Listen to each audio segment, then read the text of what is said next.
Welcome back to the Subscription Prescription, your weekly dose for subscription growth. Now, if that intro sounded a little different today, you're not wrong. I'm David Bradley, co-founder with Matt of Subscription Prescription. And for the first time since we've launched the show, I'm in the host chair and Matt, you're in the guest chair. So some of you have heard me a few episodes back when Matt and I dug into agentic shopping on ChatGPT, how AI agents are turning conversations into buying intent, and why that's creating one of the most exciting new ways for subscription brands to acquire genuinely strong subscribers. If you haven't heard that episode, cue that one up after this. We got into some nice quick tips that you can do on your storefront today. We're going to go a little deeper today, and I brought some backup with me. Joining me today are three people, including Matt, who see this shift in agentic commerce from different perspectives. So from the brand side seat, Al, we'd love to hear a little bit about your background. You've guest hosted on the pod before, but tell the listeners today a little bit about your experience as a retention director and what you guys are working on today in subscription at Puro Air. Thank you, Al. Thanks for having me, guys. It's so good to be back. Like David said, my name's Al. I run all things retention at Puro Air. If you haven't heard of Puro Air, we're an air purifier company. And I'm also a retention consultant on subscription prescription as well. So you get to work with some cool brands on there. And yeah, we're just like any other brand right now. We're always trying to figure out how to grow, specifically subscriptions, of course. And something really exciting by the time this is out. Hopefully the news is out as well, but we've also expanded into retail. So tackling retail at Puro Air as well, which is super exciting. And as always, super busy around here, but super excited to dive in with you guys today. Thanks so much, Al. And next we have a builder in the room, Hamish Gunasekara, early at Afterpay, founding team at Cash App Commerce, and now the co-founder and CEO of Catalog. Welcome to the show, Hamish. Can you please tell our listeners a little bit about what Catalog does? First of all, thank you, David, for having me. What Catalog does is it helps brands transform their product data into a format that AI can really effectively understand. Right now, ChatGPT, Gemini, they have a great understanding about their users, but struggle to understand what products a merchant sells because for the past 20 years, their site was optimized for humans. And so it has beautiful client-side rendering. It has a very multimodal experience with images and videos. All these things a language model really struggles to understand. So what we do is transform, enrich, and then syndicate that data out directly to the agents. I love that. And we're definitely going to be putting your experience to work in this episode for our listeners. And of course, Matt, the voice of the show since episode 1, all the way back in August of 2023, my co-founder. No real intro needed, except for how's it feel in the guest chair today? It's kind of fun. I do have to warn you, Dave. When we started this, I had a full head of hair. So this is what you got waiting for you. No, honestly, I don't. But this is fun. I like this. It's a lot less pressure. Just being able to answer questions than ask them to. Yeah, quite a shift. So I'd love to just talk about this for a little bit before we get into the topic of agentic commerce and what that means for subscription brands. Because Matt, you and I basically created Subscription Prescription because subscription e-commerce was going through many changes all the way back in 2021 when you and I joined together, and in 2023 when we launched this podcast. So for some of you, if you didn't know, Matt and I have been working together for quite some time, helping brands grow on subscription platforms and really bringing different methodology through the Subscription Prescription podcast in these weekly doses through the podcast and our newsletter. And Matt, back when we really thought of bringing this media to all of these subscription brands that are growing more and more ever since we joined together and started our subscription work together, what we saw was a need in the market for this methodology which should be shared. And what's exciting now is even more changes now in subscription commerce. So a little bit from your perspective, Matt, because you've been here since day one of this podcast.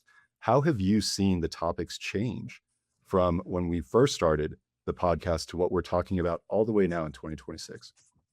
Yeah, I think one of the biggest things is related to how people are discovering subscriptions. I think for early on, years ago, we were talking about how we can try to educate people on how subscriptions work in order to convert them better, get them to stick better. Since I think subscription boxes have declined somewhat over time, but we are still seeing more and more brands come out, especially with the Groons acquisition that happened earlier this year. You're seeing a lot of more brands that are positioning themselves as subscription first brands because having LTV baked into essentially into the initial purchase allows them to spend more money to acquire subscribers. And it's kind of what's exciting to see in the agentic space is that we are starting to see numbers coming out about how agentic purchases convert at at higher rates than non-agentic sources. So we're starting to already see that people are doing all this interesting work. And I think something you said when we did our podcast a few maybe a month or two ago now was it used to be on the brand, the impetus on the brand to try to personalize on site. So they do everything they can to get you to come in and then try to speak to you one to one in some way on the site. And now we're seeing the opposite of that, where brands are now trying to figure out how they could put out their content around their products into as many places as possible and let the LLMs are now creating that personalization layer. And so the brand is actually starting to see a shift in how brands are approaching that kind of content game. Yeah, absolutely. And as these games change, that's what we're here for on this podcast is to talk about what subscription brands can be doing, right? Practical tips that you can take away to be ready for these changes and capitalize on them. There's some early winners, I think, when things change. And one of our goals moving forward in this podcast is to make sure that we're bringing on experts like Hamish, Al from our team as well to talk about methodology. And one of the things I wanted to touch on before we get into unpacking more about what agentic commerce is and what's new today, even from just a month ago when you and I, Matt, were talking about it, is this methodology that we practice here at Subscription Prescription. Because as some of you know who have been our clients and our listeners, we did not have an agency when we started this podcast. The agency was actually born from this podcast and sharing these tips. And for that same reason, subscription leaders were looking for more help with growth methodology for their subscription brands. And Al, I'd love to hear a little bit of your perspective because from this podcast and being asked by our listeners to then help them with this methodology, help them adapt to these changes and understand growth methodology for subscription growth. How have you seen this yourself on the brand side as somebody who's been a retention director at multiple brands and how that conversation is changing and how much is being owned by directors of retention now? Yeah, no, that's a great question. And like you said, David, it's constantly changing. I would say the whole idea of AI and being able to use AI in our daily jobs is still very new to most of us. So the idea that this is now a purchasing channel is very scary. But more than anything, it's very exciting for brands. I think specifically at Puro Air, we were first to raise our hands and say, yes, we want part of whatever this is. Tell us how to do it, where to sign up, things like that, et cetera, et cetera. I do think that it's still evolving though. Like there's still like a lot of unknowns, at least from the brand side, which is why it's more important than ever to really partner with the experts in this era and the pioneers in this era, because we're going to need all of the help that we can get in understanding and being the first to take advantage of this shopping channel. That's It's really hard to stay top of mind, stay current on everything that's happening when you're dealing with 50 million other things on the brand side, right? it Yeah, it is. really is. Yeah. Yeah. I would just add who owns it too. Yeah. Yeah. Yeah, I think that's one of the things we've seen at the agency side of this. And again, why that agency was born is marketers are owning a lot these days. And these titles sometimes aren't very well standardized in terms of what they imply in terms of the work. Hamish, you started a company around AI and agentic commerce. And I'd love to hear your definition as you're talking to different brands about agentic commerce. What is that common understanding now? And like we've been talking about this change, is that being redefined pretty regularly at the pace that AI is moving, especially in e-commerce? Yeah, definitely. So the way we think about agentic commerce is like discovery changing from people going on websites to figure out what makes sense to them for them. Instead, they are deferring that to an agent, which will then go off and do the research. Now, that is like it's an important distinction to make that discovery is the focus. I think in the fullness of time, we will see agentic commerce, meaning an agent making a purchase on your behalf. But when we think about 2026 and what is the consumer behavior that has changed, it's that people are now going to ChatGPT and these other services to find the right item for them. They'll then end up, if they decide to make that purchase, going to the website and then going through the checkout there. I'd sort of characterize my experiences always having been at the frontier of commerce in one way or another. Afterpay was the one to start buy now, pay later. Cash App Commerce was effectively a proto AI shopping app.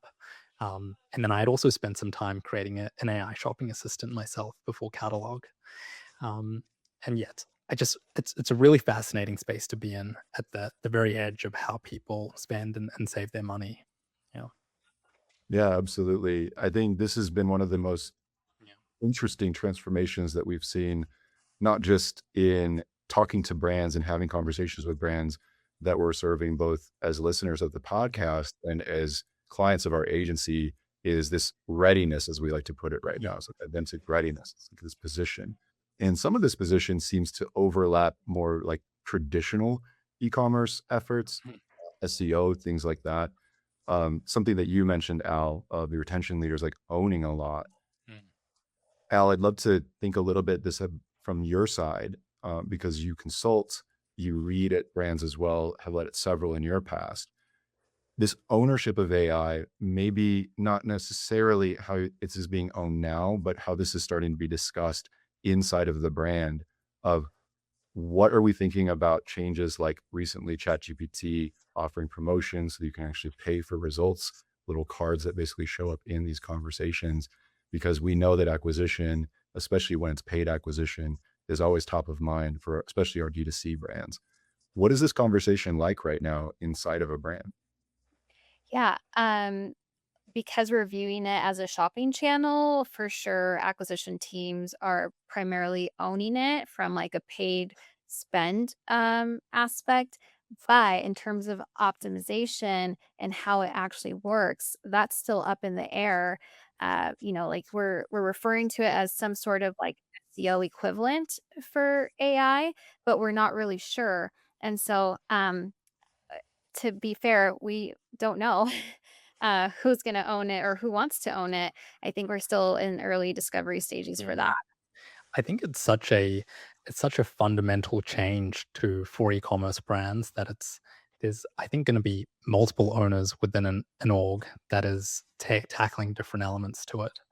I think we're going to have marketing really focus on that SEO 2.0 or AEO as it's sometimes called, which is this peripheral content and posts that help an agent understand the brand. But then perhaps will be the head of e-commerce that is really thinking about, okay, what is my structured product data and how am I going to make that available to different platforms? Um, and so I really feel that sort of the storefront is changing. We're moving from Yeah. on-site storefronts to one that is more dispersed. Al, is that how they think about it internally? Yeah, I think so. I think the tricky part is like teams are so tight these days Mm, already that it's like, do we even have a director of ecom anymore? yeah. And so that will be an interesting one to figure out. Yeah, we've been doing these, expanding our audit process basically at the agency to include agentic readiness. And that's kind of why this question has been coming up for me and why I wanted to talk about it with this panel here, because of this type of ownership, because it's been different people that we've been presenting our audits to who are trying to bring their brand into this future. And it's really interesting how we've seen them talk about it. So we'll present an audit and say, look, in subscription, you can surface your offer, and just like you said, Hamish, it is about context and consistency. There's a lot of overlap into how this would be expressed in like traditional SEO, and shopping feeds, like even the Google Merchant center where you would bring your product listing ads, you can include structured subscription data. And that's relatively recent, only within the last 7-8 months, where subscriptions even part of this standardized conversation. So as we've seen this expand in our consultancy to say, what do I need to be thinking about if I'm relaunching or redesigning my Shopify store, right? How is this coming up at Catalog, where people are doing basically the efforts that we help consult them with at our agency that we talk about on the last podcast episode that you and I were on, Matt, about things that you can do right now to be in a better position to be discovered by AI, but with the structured data, more machine readable, right? How is this coming up in terms of subscription right now at Catalog? Is this part of that conversation, since this is becoming part of this model of, UCP and Google listing ads? Yeah, yeah. It's a great question. So I'd say the way it comes up is the brand now effectively needs to have two storefronts, right? So they have to maintain their human page, but they also want to create a secondary page that is built for an agent. And for a subscription company, what's really important across both of those pages, but specifically the machine readable one, is really articulating the value prop of the subscription. Why is it going to be valuable to the end user to do a subscription versus not?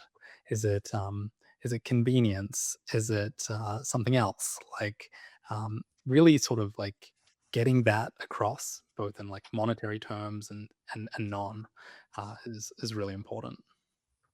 I like to think that AI isn't going to be as impressed with your 10% off as you think it might be. That's not going to be enough to convince it to subscribe. Right. Definitely. When we've done these teardowns with brands, often what we're seeing is like you're describing, Hamish, is ChatGPT, especially this is coming up a lot because of the popularity of consumers using ChatGPT. Yeah. It almost always wants to solve a problem, and it wants to solve it quickly.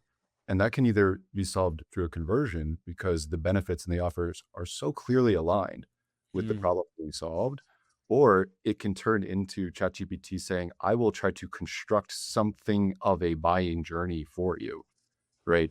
That solves this problem, whether it's from one store, multiple stores, a local store, or a D2C brand online. Is that going to change, right? And this is sort of open to the group in terms of what our expectations are, because we can certainly help the way that we've been doing so far with brands with software that are creating machine readable, alternatives that are really helpful for AI, right? But are we expecting conversion to actually change? Because you said earlier, Hamish, right now it's still pretty traditional. You have discovery that's very new. Conversion is still the same.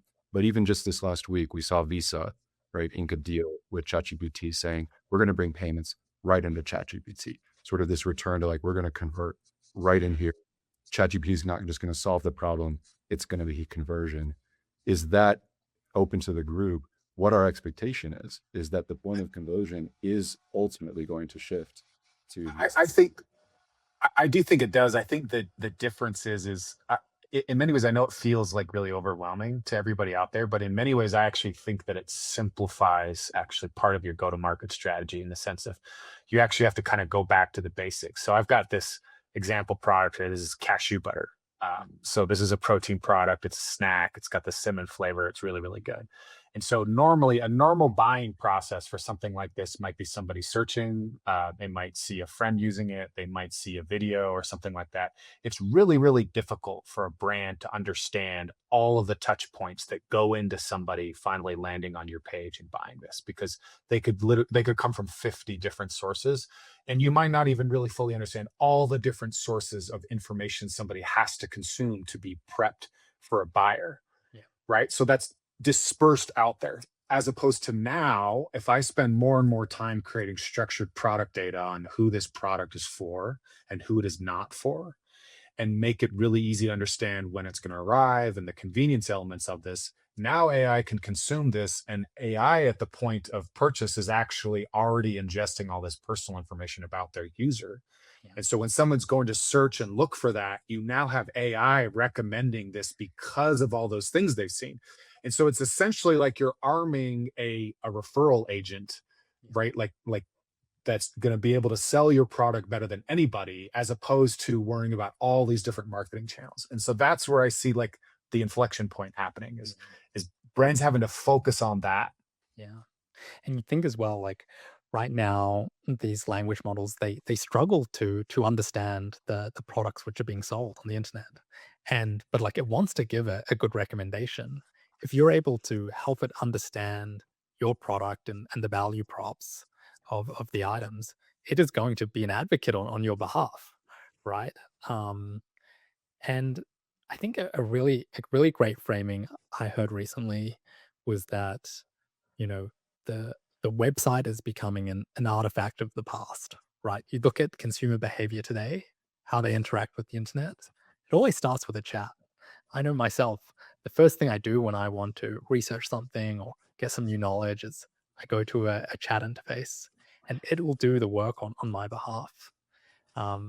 We love having plants in the office.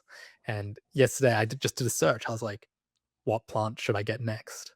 And it already knows what plants I have. It knows we're based in San Francisco. It knows we get a lot of natural light. I didn't have to say that. And it was able to send out queries, figure out, okay, what plant makes the most sense. And then it went and recommended a nursery that was 2 blocks away that I'd never even heard of. And like, that's crazy, right? Like, because I would have never have gone to, Right. like, think about how many steps it would have taken for me to find that nursery. But just after this call, I'm gonna actually go over and buy that. Yeah. Yeah, this discovery is Yeah. quite impressive. I think about being a millennial and talking about the World Wide Web, to date myself a little bit, where I've called that and not apologized for calling it that before. And I think a lot of our thoughts of this was, oh, all of this connectivity is this, the Mm. internet bringing us together. And we saw a lot of innovation about connecting people. And what we're seeing right now with AI is connectivity that is very, very surprising, where discovery that we wouldn't even have necessarily intuited ourselves is being brought to us because as the more we use these chat applications, they know us so well that they can actually offer ideas that are pretty surprising and delightful, even just to use a term that a lot of subscription app vendors use, surprising and delighting customers. You know, Al, I'd love to ask you this question because you've had this really interesting journey as a subscription leader. And I think a lot of us are driving at the same point, which is it's more important than ever to know who your customer is and align your offers to it. I like the way you said it, Matt. Like you're 10% off. That's pretty generic, right? That's not very differentiated. So coming back to the subscription context of this, what have you seen in terms of both the clients that we've worked with trying to dial in this personalization better? And what do you think this means, the implication that the AI understands who this customer is so well and how to align them with your subscription? Yeah, I think it comes down to the AI knows the consumer so well that we now need the AI to know the brand very well. And we think as brand leaders that we're already doing this, but there's so many technicalities and um, new layers of it that we haven't had to consider in the past. And kind of like, to go off what Matt said, like the AI is going to choose what's best for its client. And it's our jobs on the brand side to present our product, our offerings as favorable as possible so that we're the first choice, the obvious pick, no questions, no concerns asked. So, And I think in retention, it goes without saying, we look for stronger acquisition to be reflected in retention cohorts, right? If we're doing a better job getting better customers to subscribe, we're seeing longer lasting retention more naturally without as much effort to try to make offers post checkout Right. and align with the customer. I had a thought of just some referencing back to one of the points you mentioned a few minutes ago. One around like, okay, are people going to start checking out um, in these chat services? And then you also raised a point around like the World Wide Web, and there's actually a really great analogy there, which was like when the internet became a thing. There were countless people being like, "Oh, like I will never buy something online. Like that's crazy." Like I'm only gonna maybe I'll do some discovery online, but I'm gonna go in store to make a purchase, right? And then over time, you can just look at the data. the behavior changes, and it's like quite a steady behavior over time. I think we're going to see the exact same thing with AI, where people will be skeptical to start with. They will maybe dip their toes in here and there, and then over time it just becomes normal, right? And those people who are able to get ahead of that and really put in the work, while it's still a fresh environment, they often end up being really big winners. Absolutely. I love that point so much because of being able to observe this, participated as somebody who solves problems, like a builder who starts companies, a leader of retention, working in the space, just even over the last 5 years. There have been such differences in terms of how subscriptions are marketed. And a lot of it comes back to this important concept of really understanding how your customer values your product because of what Matt and we talked about this in our last podcast episode together. Again, cue that up, listeners, if you didn't catch this, because there's some really good actionable advice, right, about how to use AI to get ready more for AI shopping. But this idea that we were talking about was this personalization flip.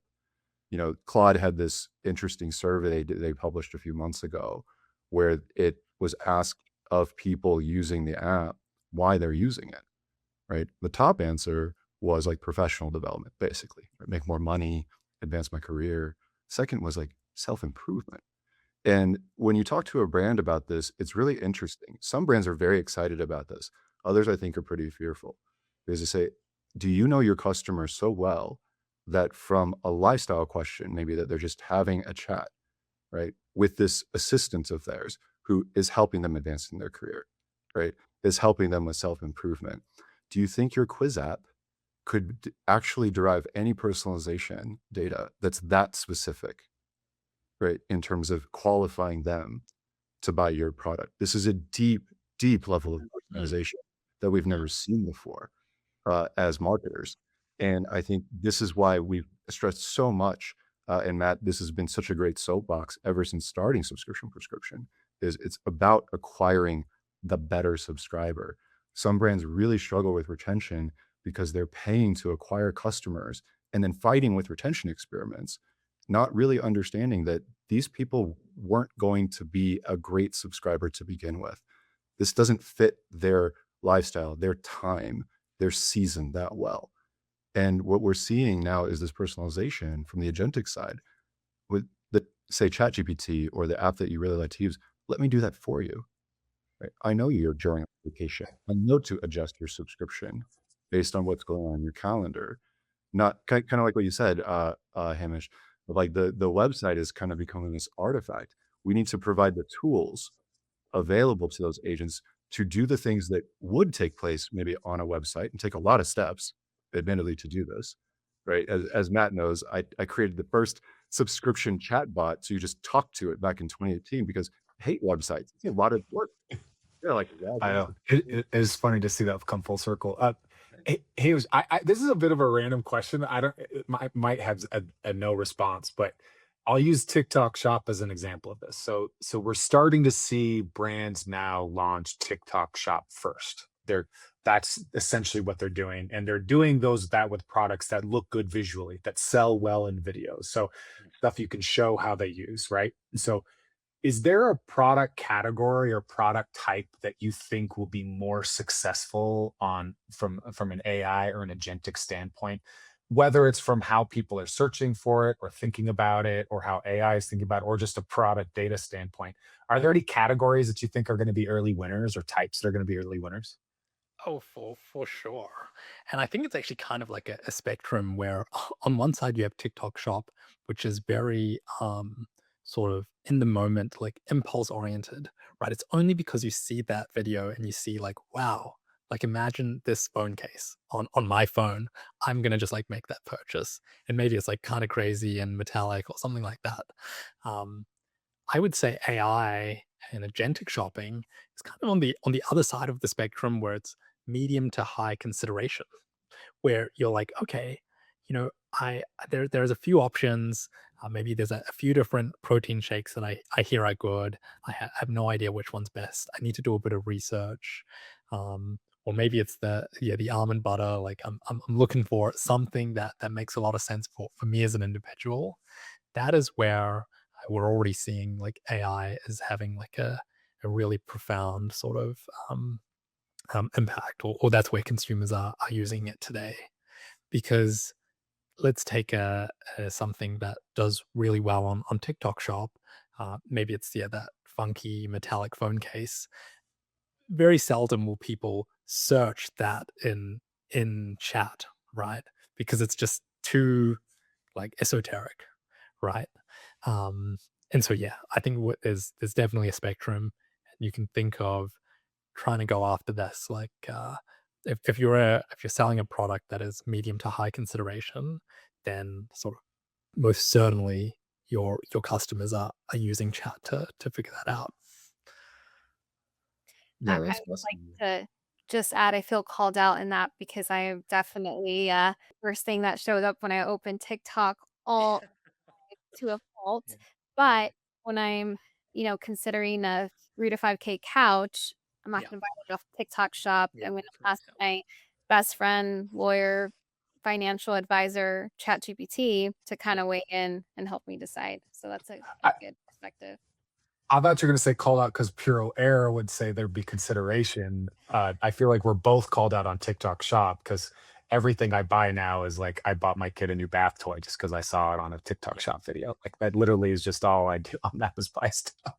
No, Oh, Puro yeah. Air too, I think, to add if you're, like, wanting something to better yourself, whether it's a health product, Mm. like a protein shake or an air purifier, you might wanna do a little bit more research. You're not necessarily gonna, be converted in a TikTok shop ad, in comparison to a detailed analysis that an AI agent can give you.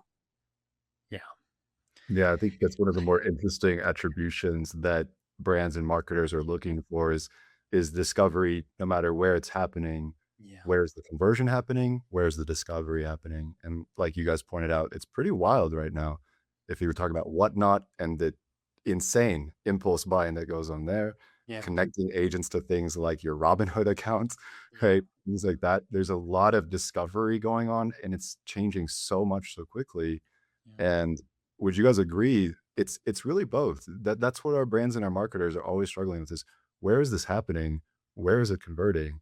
How are we connecting these dots so that we can actually run growth experiments that make sense, essentially, in terms of like acquiring more of these subscribers and customers? Yeah, I think like what channel to optimize really depends on what product you sell. Mhm. There's no silver bullet, but if you can figure like there's no sort of general advice that applies to every single brand. But yeah, one way to really I think that actually the TikTok shop example is a great one where that's actually another example of sort of um like shopping behavior moving to a platform and moving off the like brand's webpage. At least the discovery is happening there a lot for sure. Um, I also have a funny story related to sort of impulse purchases. I too am a sucker for seeing something on reels and things like that. A couple months ago, I was in New York for a lunch, and I was sitting next to the CTO of Shopify and also this like very prolific investor, and we all had these like little intro cards which said like what was the most recent like impulse purchase that you made. For myself, I was like, oh yeah, I recently got like a lamp. The CTO of Shopify, they had said they got some lipstick, and that investor had said he recently impulse purchased a lighthouse. It's like that's crazy. We live very different lives. But yeah, Yes, I wonder stories. if he saw it on TikTok Shop. That's Dear chat, find me a Give me a lighthouse that's lighthouse to available. invest in. Yeah. that's amazing. Yeah, I think Matt, you and I can relate. A lot of our impulse buys lately have been for our little one, almost 2 year olds. Whereas, oh my god, that's cute. I gotta have it. Send it to me right now. And it's amazing when it shows up so quickly. And we love that about e-commerce, obviously, especially you see in all these different channels, especially TikTok Shop, such an exciting channel, I think, for brands. And also to that point, I'd love to dig a little bit into Shopify because I know a lot of our listeners are running Shopify stores. And what they're seeing, some of them are engaging with it, some of them are just kind of staring at it, which is this agentic storefront sales channel, right? Uh, Hamish, I'm going to call you out because I am sure this comes up a lot since you have a company that is selling to brands on Shopify, brands on Woo. What would you say that the agentic storefront is doing now, especially in Shopify where everything is like sort of out of the box, right? Built for you. What does it do? What does it not do? Yeah, In terms of how this solves a agentic acquisition for online for stores. sure. Yeah, first off, it's really great when one of our customers is on Shopify because at a platform level, they've really put in a bit of work to have some like connections from the storefront to AI. And they do that through these protocols called UCP and ACP. Now, what we have found, like looking at it on behalf of our brands, is that as of today, the data which is sent across is still like relatively high level. You think title, price, description, and that is like not unhelpful, but really it doesn't actually sort of move the needle too much when you think about like how am I going to get recommended in this search that a customer is doing. And so yeah, when we have a customer um, or when we have a customer that's on Shopify, the way that we're able to help, or one of the ways we're able to help them is we can create new JSON LT fields that are much more holistic about their product. And we can also, yeah, change metadata so that all that information will go through Shopify's direct connection to OpenAI. So, yeah, short answer is it's really great when a brand is thinking about how they show up on AI. Being on Shopify is awesome. No, I'm glad you mentioned this because sometimes we talk about structured data. And again, there are traditional understandings of this. And I want to bring this into the subscription context for our listeners because this is a very important thing about what is going on right now with structured data and offering subscription products. And this is largely driven right now by Google, right? Saying there's a way to structure your subscription offer. It's very simple. As you said, it's very high level. You can offer a price for a frequency, but it can only be one for that URL. So one of the things that we've been talking about with our Shopify clients is what to do about that, right? There's been a lot of different attempts right now, kind of like in the old versions that we used to see with like, non-traditional or sometimes called black hat techniques to say, hey, let me try to win by cheating the system. But there's a lot of verification that's being proposed, and that's why these models exist, right? Like UCP, for example. So one of the strategies right now that I wanted to point out to the listeners and also get this group's opinions on, right, is because you can only have one URL with one frequency offer for a product, you now have this job of saying, well, I have multiple offers, multiple frequencies. Those are important in some cases because the frequency needs to align to how the product is used, what type of benefit it is on that frequency, the cost of it, right, and how it relates. We talk about pet food and some of these big contenders that lead in the space like Chewy, PetSmart, that are very, very good, right, at proliferating this data this way. You can even see it, right, if you're searching through their sites. But from the Cala perspective, as somebody who's actively solving this problem, right, what do you say to our listeners in the subscription brand space that are hearing this and saying, I'm used to customizing my product page to list all these frequencies and I've invested a lot in this. And now you're telling me what? That doesn't work? What is? That's such a good point. What, like, one thing I'll say is like it's still sort of early in the piece, and Google and OpenAI they're still figuring things out. Just the other day, I was at OpenAI's office and like was talking to them about how they're thinking about subscriptions and like the structured data, which is directly sent over through the protocols versus not. And I think what we're going to see is like it's like a hybrid, right? Where there is a very small set of data which is directly sent through the protocols. You actually look at the protocol over the last 6 months. There used to be 84 fields. Now it's something like 46, right? So they're actually reducing it in scope. And to make up for that, they're also going to enable sort of a more free-form way of enabling product understanding. And there was actually another announcement from Google Shopping just in the past 2 weeks, and that is called conversational attributes, right?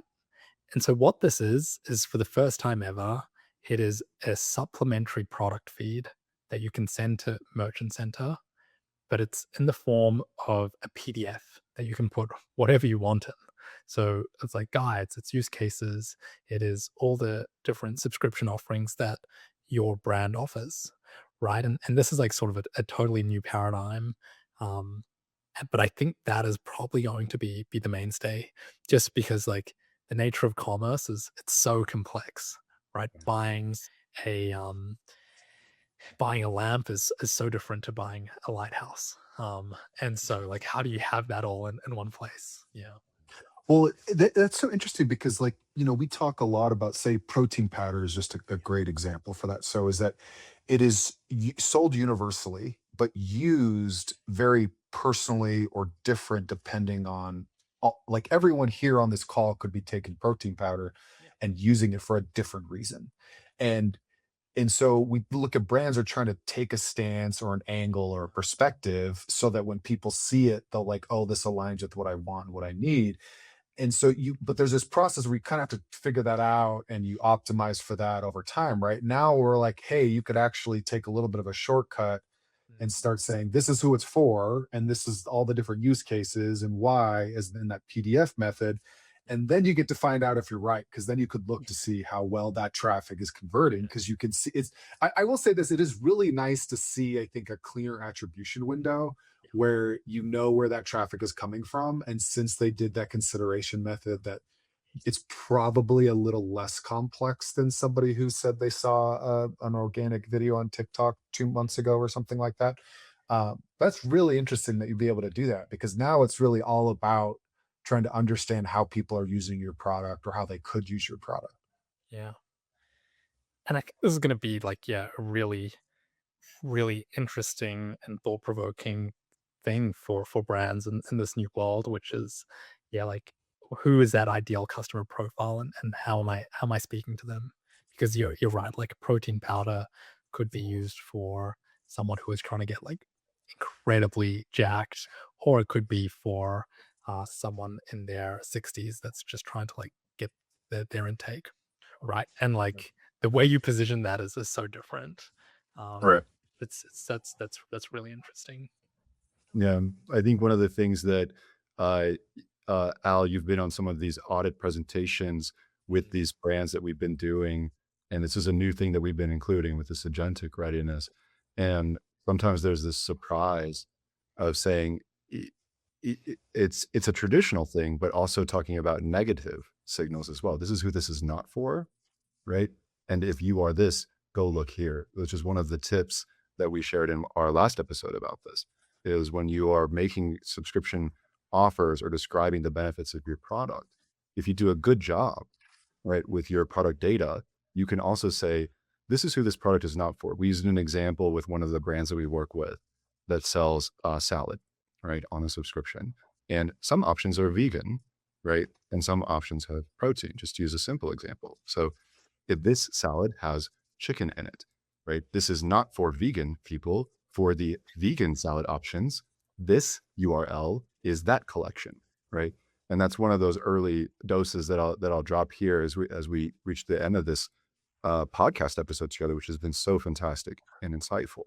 But one of those tips is when you're providing that clarity, whether it's through new methods, and it's a great hot take there, Hamish, about this new conversational context that they're testing, right? And trying to bring this into the storefront is part of the context that brands can create, right? It seems to be this combination that we're helping brands with right now of saying you have to do traditional things well. Your URLs need to be structured well. Your collections should be leveraged very, deliberately, so that it's very easy to solve a problem, right? And understand how to solve that problem. And whether that conversion is happening earlier or whether AI is trying to help them construct a solution to a problem, if that understanding is made accessible and obvious, both through structured data as well as using new techniques and new problem solvers like catalog to help with this thing, because it does sound like a lot, right? You have to now produce other types of product pages. Now you need to do this really good job of getting the basics right and paying attention to these new models. So I'd love to bring this back to your perspective, Al, before we provide our listeners with some tips and conclude our podcast together. But from a brand side, we talk about owning these objectives. And as we're consulting with our brands and we're presenting these and working with retention directors, e-commerce directors, people that are in charge with changing the shape of the Shopify store, testing agentic storefronts, talking to Hamish about using other solution providers, right, to help keep up with this rapidly changing landscape that is more machine readable even than what you would just verify yourself, right, by looking at a product page.